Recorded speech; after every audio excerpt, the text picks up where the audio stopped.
নমস্কার বন্ধুরা, এর আগের ভিডিওতেই আমি জানিয়েছিলাম এবং একটি ইন্টারভিউ দেখা গেছিল যেখানে স্টেট কোঅর্ডিনেশন কমিটির তরফ থেকে আগামী রবিবার 21শে জুন ইন্টারন্যাশনাল যোগা ডে, যেটা স্কুলে বা বিভিন্ন সরকারি কর্মচারীদের প্রতিষ্ঠানে বাধ্যতামূলকভাবে উপস্থিত থেকে অংশগ্রহণ করার কথা বা নির্দেশ রাজ্য সরকারের তরফ থেকে দেওয়া হয়েছে, তাকে চ্যালেঞ্জ করে কলকাতা হাইকোর্টে কেস হয়েছে।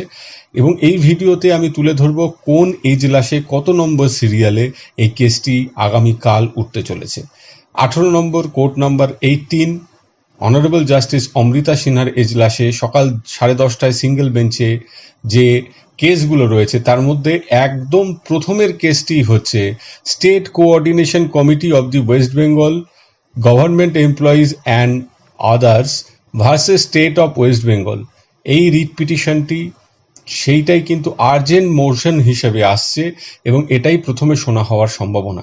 তো কালকে এই কেসে অনারেবল জাস্টিস কি জাজমেন্ট দেন বা কি অর্ডার পাস করেন তার ওপর অনেকটাই নির্ভর করবে 21 তারিখে বিভিন্ন সরকারি দপ্তরে বা স্কুলে কর্মচারীরা উপস্থিত থাকবেন কিনা বা উপস্থিত থাকাটা বাধ্যতামূলক কিনা। বাধ্যতামূলক জায়গাটাই বেশ বড় করে উঠে আসবে। রোববার ছুটির দিনে তাদের কর্মচারীদের স্বাধীনতা হরণ হচ্ছে বলে কর্মচারীদের তরফ থেকে দাবি, এবং দেখা যাক কোর্টে এই দাবি এস্টাবলিশ হয় না রাজ্য সরকার যে আদেশ জারি করেছেন সেটা এস্টাবলিশ হয়। আমাদের তাকিয়ে থাকতে হবে আগামীকালের দিকে।